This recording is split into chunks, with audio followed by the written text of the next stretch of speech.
Welcome to Present Poetry. I'm your host, Erin Crittenden, and all poems within this podcast are either public domain or used with permission from the author or the author's estate.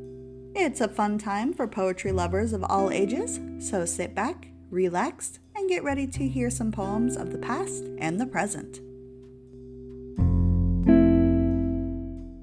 This week's featured poet is Tyler Gambill.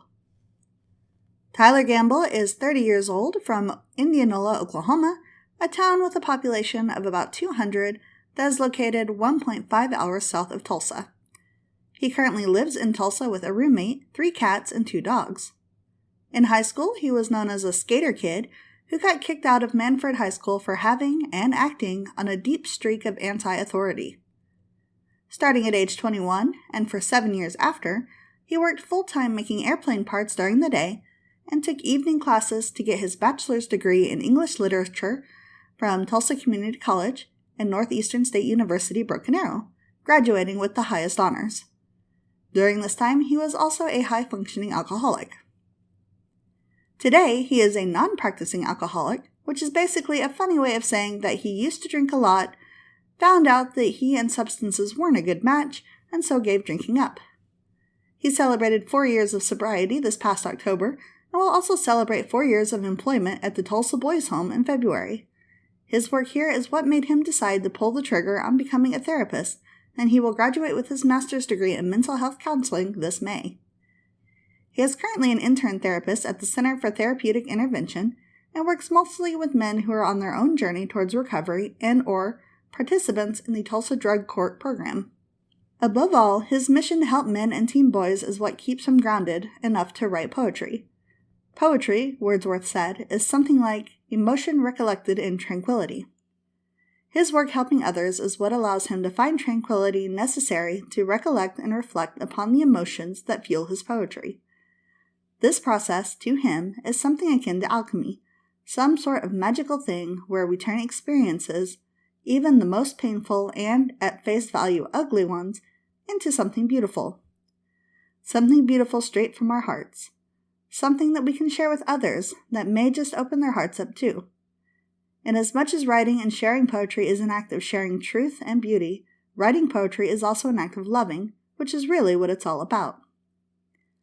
Thus far, he has 1 published poem at Northeastern State University and 1 published short story at Tulsa Community College. He will be self-publishing his first collection of poems, titled Everything is New Under the Moon, very soon.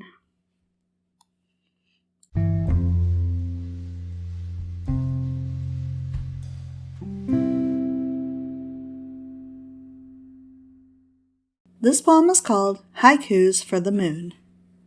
When I first saw you, moon, just a jaunty, trembling smile on black water. Brown water in day, hidden life beneath blurring reflection at night. Waves, you made them lick the lake's edge like hungry tongues, simple gravity. Non-stop slashing herd, words not quite coherent yet, your song nonetheless. Then I looked upward. Black water, black sky, no split. You, silver sliver. Velvet clouds, a veil, torn to wisps by your aura, golden vibrations. Wincing eye near shut, seen slightly pallid yellow, beneath wailing weight. Intimate splitting, a litany of whispered calls to cull and kiss. Stripped like a sky bone, waiting to give the morrow. I was warm and cold. Senseless love and life, my heart sang with narrowed throat, choked by sobs and laughs. Crooked lunatic, only showing lonely teeth, naked fear and dark. What is night to you? How do crickets, bullfrogs, owls sound singing to you? How is my singing to you, sweet sickle swinging to harvest silence? And can't you be blue, you? Could the shadow entomb your light forever?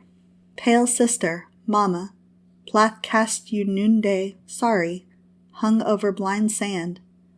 What marred ivory did she see then, virginal, crackless egg in nest?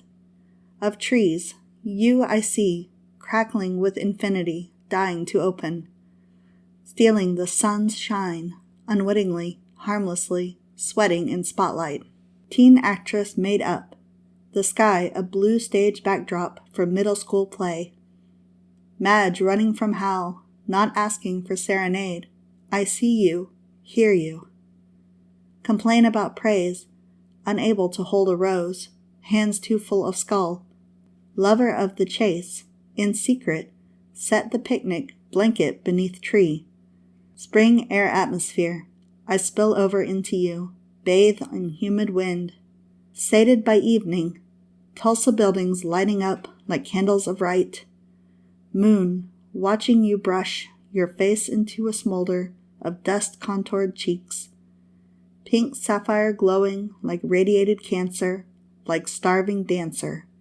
Groping towards black night, eyes made sharp as harpy wings, performance calling. I let my sun set, leaving my heart to redress new and old costumes. Circling the pole, the smooth metallic center, what new and what old. Watching you, wanting, I trace your shape on my skin, circle of goose flesh. Whole-breasted lover, mother of mother's mother's mother's grandmother. As you whirl topless, I worship your freckled neck, goddess of star death. Me begging your edge, your milky love light from high, I offer in trade, soul, and you leave me a whole, papery bled sack, dull sinew, sharp nerves, reaching like the white tree branches toward forever, the sweet nothingness. I thought I saw you tonight, moon, little spectre, cycling your vector, stealing sight across the black sky until I felt the wind on its tail. I trembled alone, watching the paper lantern float its fire slowly. Aimlessly, I thought, drunk and bumbling man soon caught in tree, hopelessly. I thought, oh the bones, oh skeleton trees smoking yourself into ghosts. The child's nimble hands holding you to climb, to grow, wild, reach toward heaven. The lovers pining in your shade, heaven aching, release from inside. These ghosts hidden from life within your wooden chest now rise and fall. I watch their rebirth and muse their ritual dance from your ash and coal. Smoking cigarettes, I muse with what tender tips you stroke the moon's face. In your youth, simple, taste for sun, lust for nurture, true to your nature. And did she powder you with her glow, her gentle kiss of dream and dust? You got hexed somewhere. You left your leaves in winter, forgot the summer.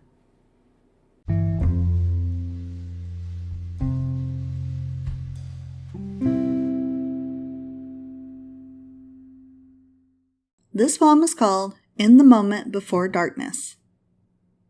I am bare-chested, glossy-eyed, ethereal beneath your poise. Your taut body points at the candle like a pistol, your skin gleaming like oiled metal, your lips pursed. To whistle or blow a kiss goodbye, I burn slow. You are an only child, I see that in your smile. When you glance back at me, like I'm candles in your birthday cake, your eyes full of wish. See me, love me in all light. You kiss me goodnight and use my chest like a pillow. My heartbeat slows to a lullaby. We swing from the mobile and go dreaming together.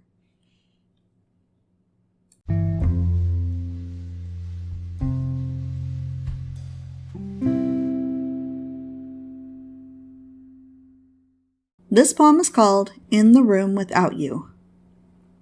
Where I left my breath many months ago, it is the same morning light, calm as your hips, your legs split, your pelvis pressed against the carpet, and I remember you did gymnastics as a kid, and I've never seen an angel melt like you. Did when kissing your freckled forehead led to soft kisses down the curves of your lips, neck, breasts, the wisp of your navel, the flexed hips, the place I buried my hours in velvet, and all the powdery parts of you, where I blew my moist breath, and your baby coo softened me, and we settled into the carpet like the pollen of a flower too wild to be named. And this room without you feels more like yours than mine. I sprawl on the carpet naked and waiting. Always another copper hair springs from the carpet, like a fleshless flower coiling out of the ground, like a child's outline of a flower, growing from the grave of our love, towards the same sun that held us that morning, when I left my breath in your lungs over and over again.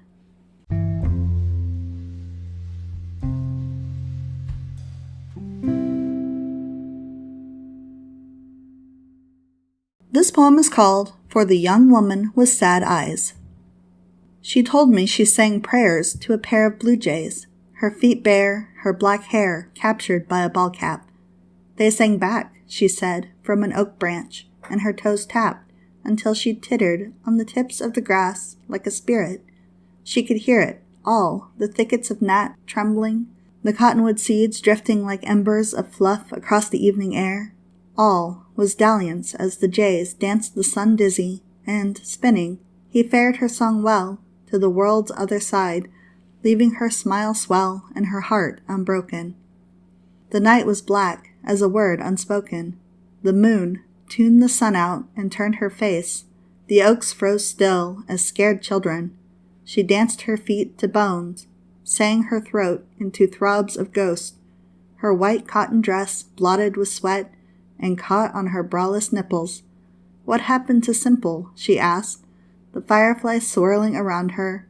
The answer whispered out of thousands of eyes, winking in the sky, and her heart locked, shut in their stare. She blinked herself into empty air.